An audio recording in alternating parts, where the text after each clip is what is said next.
Welcome back to Chasing Common Ground. Today I have my friend Kyle on the show. So you're going to have to introduce yourself to the audience because I've been just tossing in some just new people who are in totally different spaces who I've met outside of the fitness industry. So tell the listeners and viewers about yourself. Ooh, that's going to be a tough one. Where do I start? Just...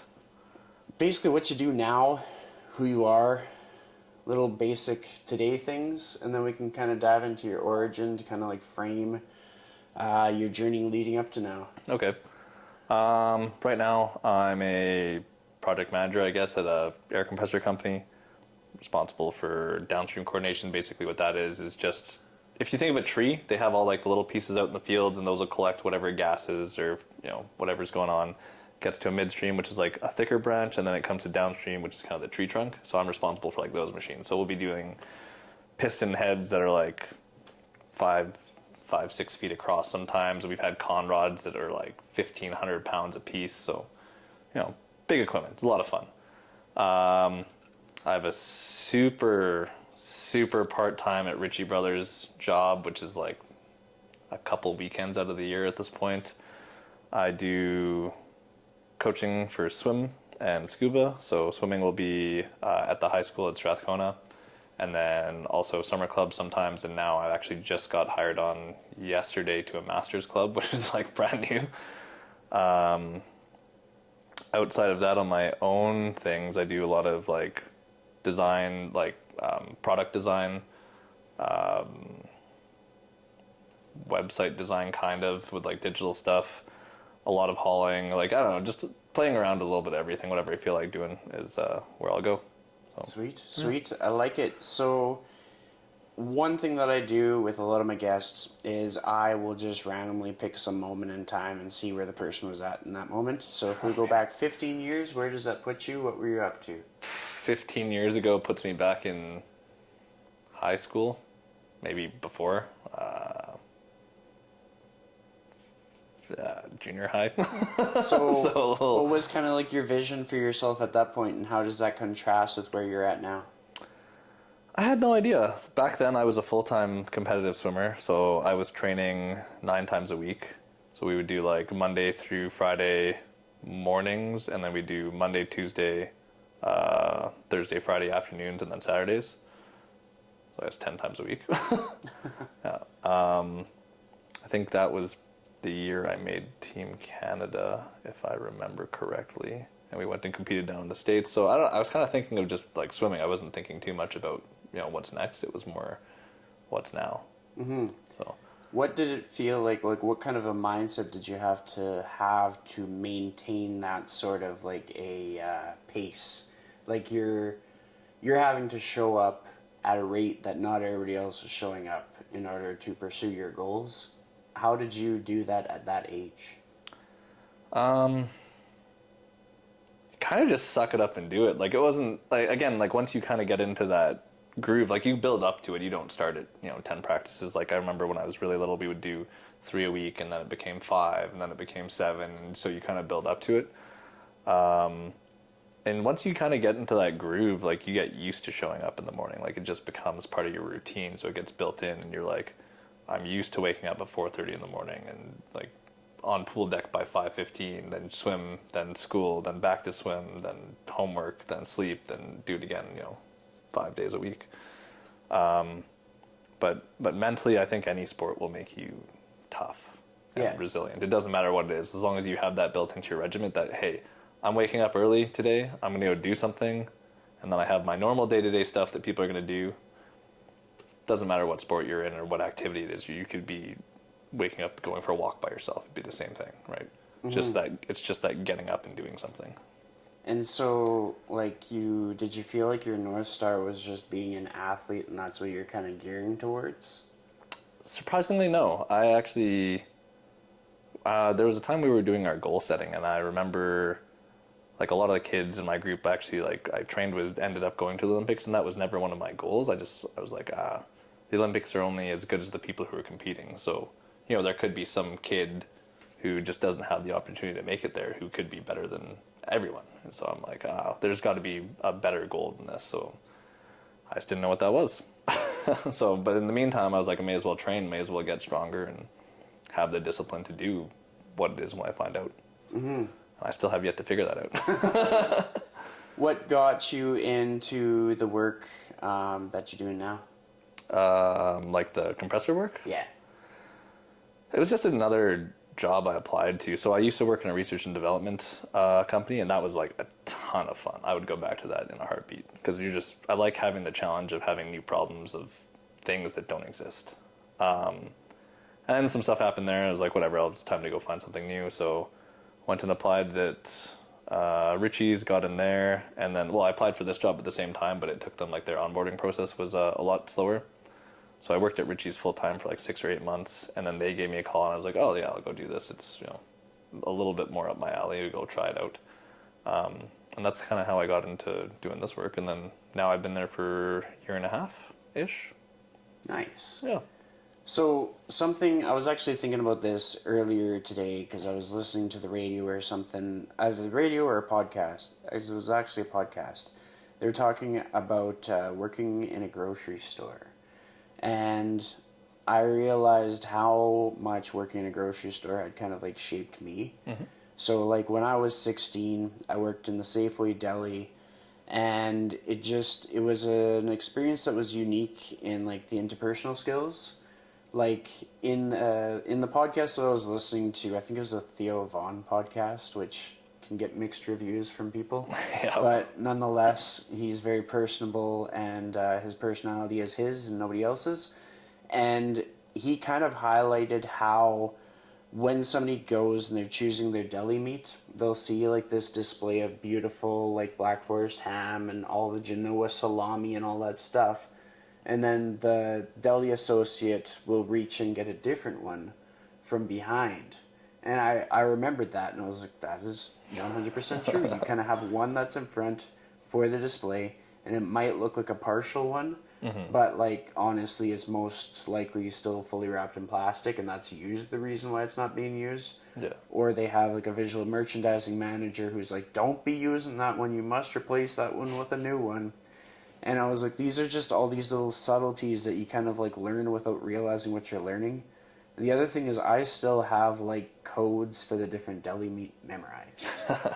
And that also was sort of like my first exposure to dealing with like sick days and how they're navigated. Like I could have a sick day there and like they'd show a little bit of resistance. They're like, are you sure you're sick? I'm like, I'm sick. Really? Well, yeah.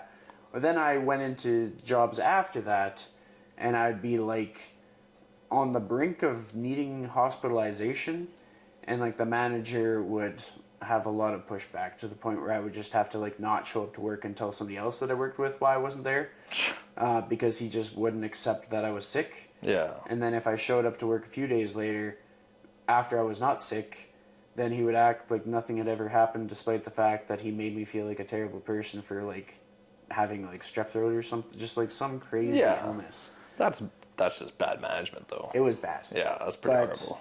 All that to say, I learned how much depth I can get from all these different jobs. Like whether it was Safeway or Sport Check or the marketing jobs or anything else. And it's like, even if there are instances where somebody didn't think through how they like approach the situation, and like we get the crappy end of the stick. Yeah. It's still a valuable opportunity for people like us, especially because we would take the lesson from that. And so I can imagine you may have had like a few littler jobs leading up to some of the jobs that you've been doing at this present moment. Can you recall any of them and maybe some of the lessons that you've learned? I don't think I've ever had like that kind of. I've been pretty lucky with managers. I remember my first official job. I was a paintball referee, and that was like same thing, super casual hire. We showed up to play for a buddy's birthday, and like the manager literally came up. He was like, "Do any of you kids need jobs?" And me and a buddy put our hands up, and yeah, we were pretty much hired there. Yeah. Like, show up, go to work, but yeah, like I don't know. I don't take sick days very often because I don't get sick very often, luckily. Well, I mean, the biggest thing, it's not so much drawing upon when somebody, like, was a dick. It's Yeah. more so, like, Takeaways. these little takeaways from the little jobs. Like, you kind of gave me a few little pieces that I can draw from with that paintball opportunity. Are there other opportunities or instances similar to that you've come across? Sorry, refresh my memory here. Just with regards to, like, gigs that you've had or short part-time things or anything where it was like maybe you learned a lesson from a good experience or maybe you gained a valuable skill that like is now part of your repertoire or maybe you learned something about yourself, and it can all be positive things. Like a lot of our little jobs, like it's not that common to have no good things, no good takeaways. Like the same thing where I was getting the sick days. I also learned how to operate a forklift. I could like rip that thing backwards. I learned how to navigate a 1-ton truck. I learned how to properly strap down stainless steel in a pipe rack. Yeah. I Very got useful stronger, skills. Yeah. just passively stronger, no effort. Just working on things, right? Yeah. Yeah. So like everything that I can think of and everybody that I've ever met, even if it was character building, I got positives from it. So I'm trying to like, basically I'm digging in and learning about how you got to be you. Because I can tell there's little missing aspects, so I'm painting the picture. Okay. I wasn't sure what direction we were going with that, but that makes more sense. I would say probably one of my earlier jobs, I was actually a laborer for like a heater rental company, but they used jet turbines instead of like heating elements. So one of my jobs would be I would have to drive, like one, they taught me how to drive a manual on like it was either a 1-ton or like a 45 or whatever, like between a 35 and 5500, I guess. Learned how to drive manual on that, which was really fun. And then a lot of those work sites are just out in the bush. So I remember one of the instructions, it was cold, and the directions were head to this town, then go east to the 50th telephone post, then swing a left between those two, and there's a little like cut. It wasn't really a road or anything, but there's a little path going through the trees, and it was like drive 8 miles into the bush, swing a right at this weird looking tree, and then the site should be another kilometer or two down, kind of thing. And you're out in the middle of nowhere, it's cold, there's no road out there, you're hauling stuff, and there's no cell service, like you're just out there by yourself. And I remember that being one of the things where I was like, if something happens, I'm pretty much like screwed here unless someone else comes on the road. And because it was so snowy, I was going down this road, to call it, 30, 40 kilometers an hour. And I just saw the top of these two little red sticks. And I didn't know what that meant at the time. Until I hit the bump that they were next to. And all of a sudden the whole truck jumped up and the trailer behind me like skipped over it. And I was like, oh, that's not good. But, you make it to site and then find out things are broken. I'm like, okay, gotta fix those now. But yeah, I'm like, no one, there's like the two guys out there in like a shack, and they're like, oh, you came here to fix the heater? I'm like, yep, that's me. Fix the one that's out there, fix the one that I brought, because that kind of got jumbled around a bit. But yeah, just odds and ends like that. So I think most of my learning happens actually when I'm more by myself, like pushing, like either trying stuff that I haven't done before or trying new things, or not new things per se, but like new things with an added layer to it, I guess. Totally. Yeah. And I think just to bring this to full circle, something that stood out to me, we had recently, for the audience here, we had recently gone off-roading, which was an awesome experience. And something you had mentioned is just like your say yes to everything attitude.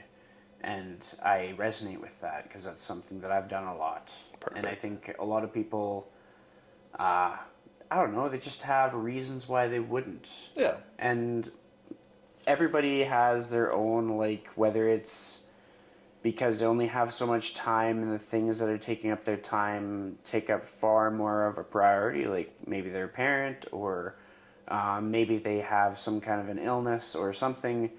But to say yes to things can be very transformative in the trajectory of somebody's life. And just the other day I was connecting with our mutual friend, Millionaire Chris. Oh yeah. That's how the show knows him now. Okay. So when I was talking to him, I was telling him about a YouTube channel that I've been really enjoying, and it's Yes Theory. Okay. And so what they kind of started out doing is, like, the biggest premise of their YouTube channel is they go and they hear about things in different countries, and they go to either prove them right or disprove them. So, like, if there was a city in the world that had the highest crime rate, they'll go and they'll spend some time in that city.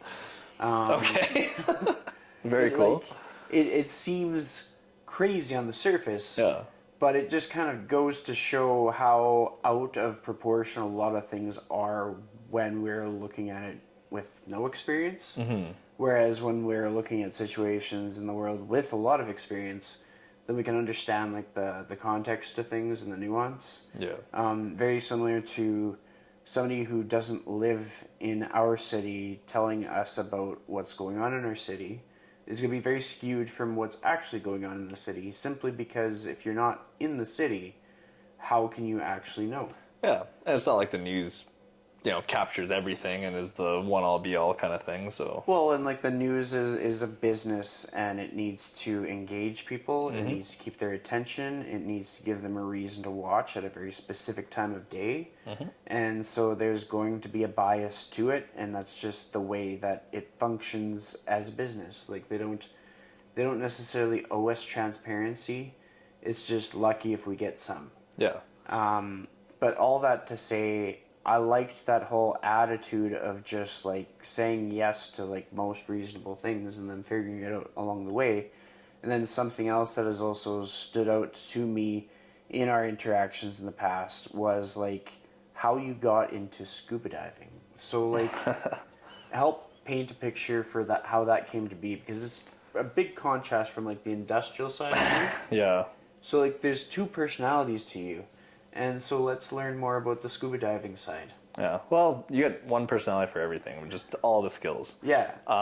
It's funny actually. So right around that time when I found out that I didn't want to go to the Olympics is kind of when I started taking steps back from swimming. I was like, I don't, like, why am I swimming now? Because I found out, like, I don't really want to go to the Olympics. There's no drive for that. So I started phasing back, and I actually started skipping practices at Winter Club to go coach the high school students that I was going to. I was at Strathcona there. And when I first showed up, I wasn't really swimming there because I would, show up, coach, help coach. And that was one of the things. I kind of just showed up one day and I asked the coach there, I was like, hey, can I help with anything? I'm a swimmer. I just want to come hang out and see what else I can do.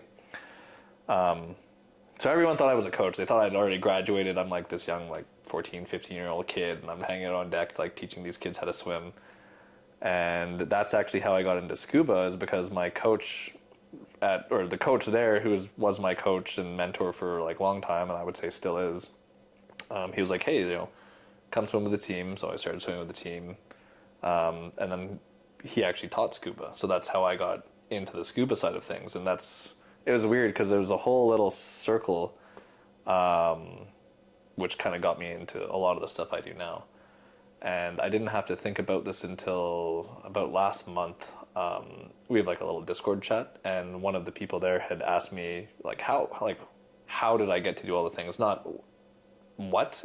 She was the first person who asked me how instead of what are you doing. So I had to think about that. I was like, yeah. So swimming got me into scuba, and also into coaching summer club. Scuba introduced me to a whole bunch of people. So I met car people through it. I met yoga instructors. I met, people who do. One of the guys is a search and rescue technician, or retired now. He's also now the mayor of Hinton. Who else? One of the people on my dive team, we did our dive master course together.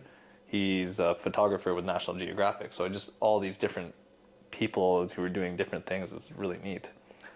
But that got me into doing car shows. So when I started doing coaching summer club, one of my swimmers knew I like cars. So he's like, hey, do you want to come volunteer at car shows? Like, sure, I like cars. I'll go do that. Helped them out. And the owner there was like, hey, you want to come do this, more? I was like, sure. So kind of got recruited on that and was doing car shows as their operations manager, and so they would fly me across the country to go do the shows. And then through that, I met some guys in Saskatchewan, which is why I have the yard in Nisku now, because they were like, oh, like, you know how to run heavy equipment and stuff, and that's something I learned at Ritchie's and through my other jobs as well. And I was like, yeah, I can do this. I know how to haul stuff just from, I was just moving stuff all the time before, kind of, so I was like, oh, yeah, I can do that. And then the car shows got me reacquainted with one of my high school friends. He was also liked cars, and that's actually how I met Chris, like Millionaire Chris. So it's just a big circle of, like, looking back onto it, it's just saying yes to all those different things is how I got into all these different areas now. And I'm like, cool, now I'm doing this, and this, just because years ago I said yes to something. Yeah. Yeah. And then as you navigate all of that, like, how are you refining yourself? And nobody has to have a very straightforward answer to that, but what is your answer to that today? To the what? To part? refining yourself. Like, you're doing like a bajillion different things. How do you get yourself so you're doing like 2 things or 4 things or 1 thing? That's still a work in progress. I think it's that's one of my biggest demises at the moment. So I just gotta pick 1 or 2 things that I really want to do, and right now it's actually getting back into like working out again since we came back from the trip there. So call it beginning of December. Wilson gave us a challenge, like, sure, let's get on it, stick to the plan. So I think same thing, once you have a plan, if you're disciplined enough to follow it, you'll carry through with it no matter what. Mm-hmm. Like, there's been times now, like, I'll go out to cigars with Chris at, we'll wrap up at 11:30 midnight, and I'm like, I still gotta go do my workout, so I'll go home, work out till like 2 in the morning, and then I'm back at work, next day. So it's like, all right, get it done. Well, I mean, all of that makes sense, and I'll share like some of my reflections when I've been trying to find out how to refine myself, because like there's maybe 2 or 3 people who have listened to my podcast since the beginning, and throughout that process, I'm sure they've noticed like the evolution of my career, where when I started off the podcast, I was in like a private gym. And it was my impression that I would be there for a long time, but then a month in, I was all of a sudden self-employed. And at the same time, I was working at a bar, Central, shout out to Central. Nice.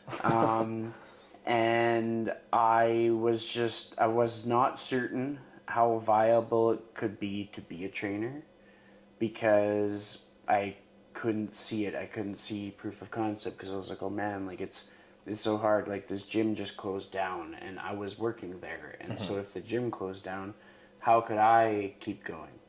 And then kind of things sort of evolved, and part of that was embracing a very similar mindset to saying yes to just about every opportunity, whether it was like working with my parents to sell some trees and some firewood just because my dad saw an opportunity to embrace the entrepreneurial spirit with me and kind of sponsor me the trees, sponsor me the firewood, as long as I was putting in the labor and we worked together.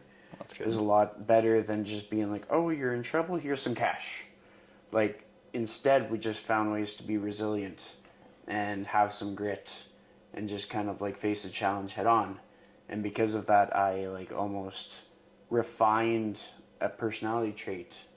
And then with that, like, I'd say most of my stuff has been connections that I made, but I've been unique in that most of my connections that I made in that capacity were all online. And it was kind of like how I showed up for people, the energy that I brought. Like, I wasn't scared of being myself, even if being myself wasn't like everybody's cup of tea. Yep.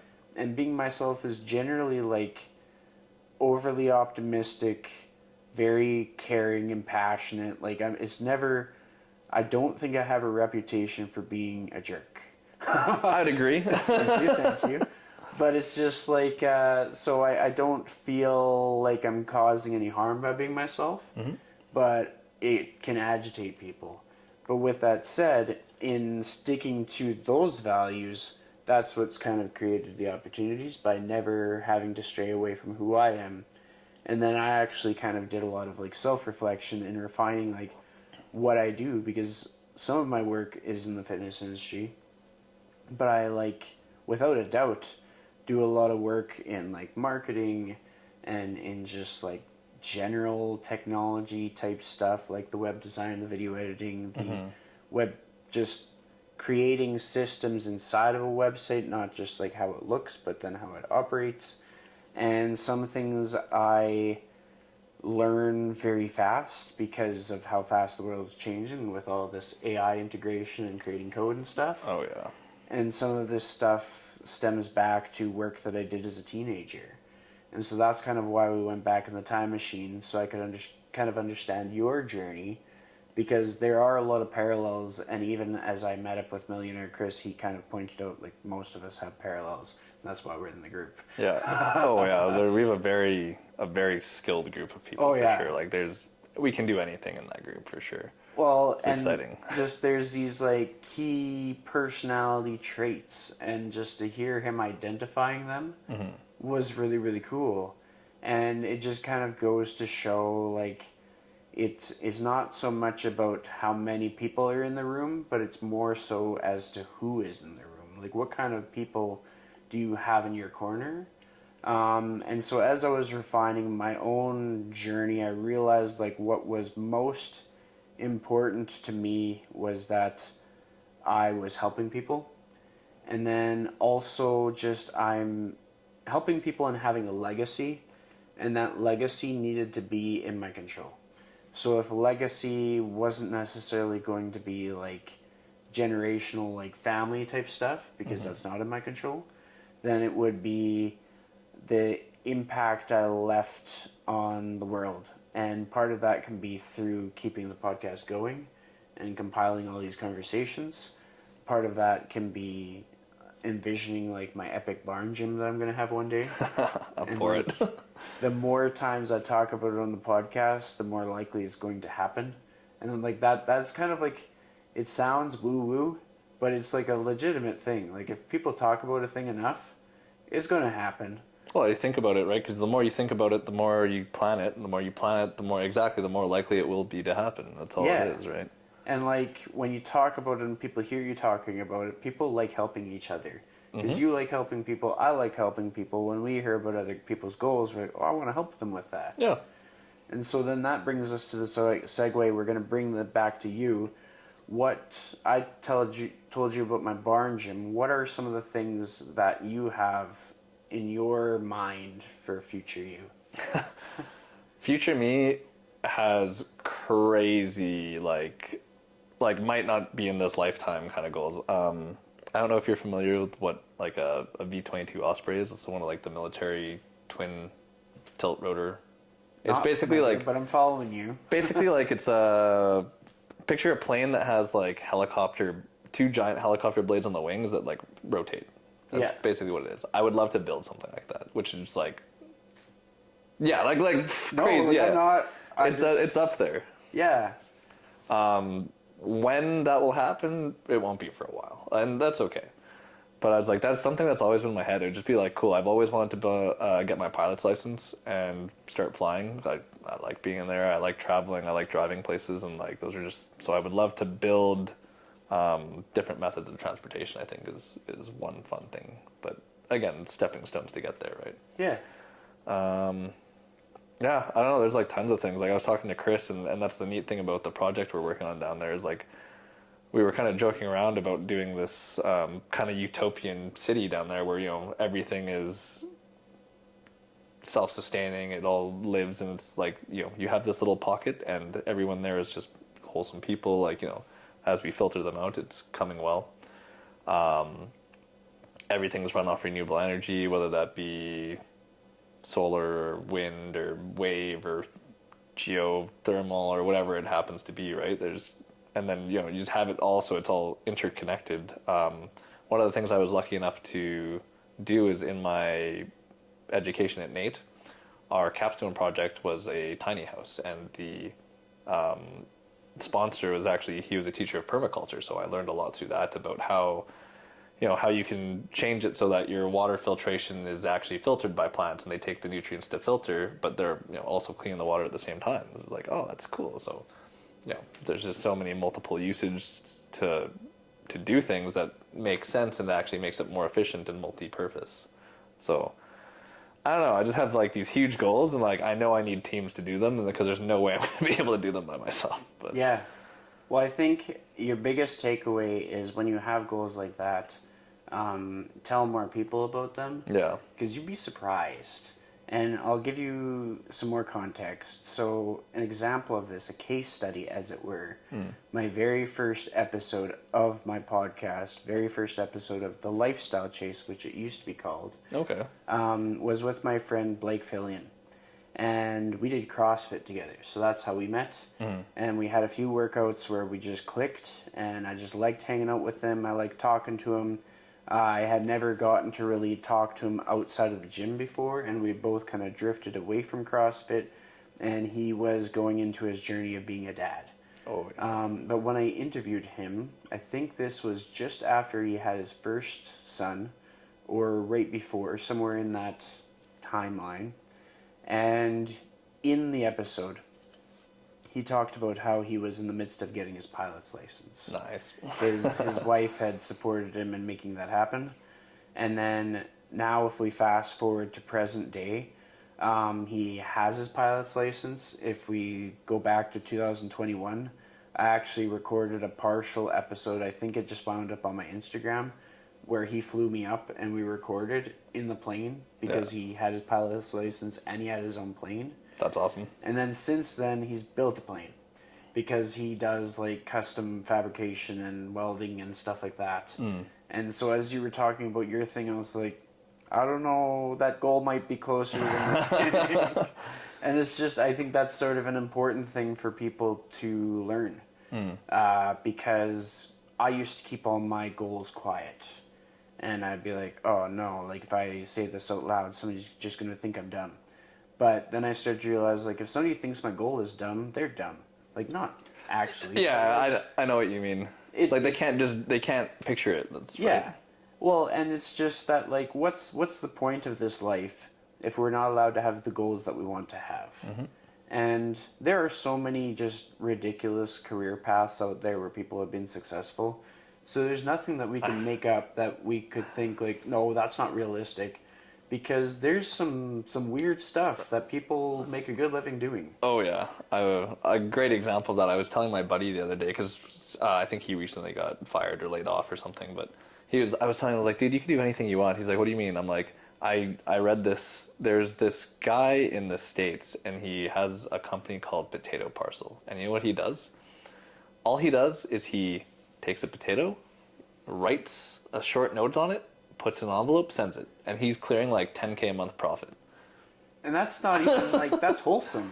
Yeah, well, but that's what I mean. Like people, like I could essentially go to his website, be like, hey, can you send a message to my buddy that says, congratulations on graduating. Yeah. And that's it. Yeah, he'll write that out on a potato and just send it, and you just a potato will show up in the mail with a letter on it, or like a short message, and you're just like, cool. Like, it's so random. The funny thing is, you could probably use that potato to grow some more potatoes. Probably. Oh, you could cook it after, eat it. I don't know, clean it up. It's just like pen. So it's you skin the potato and fries. I don't know.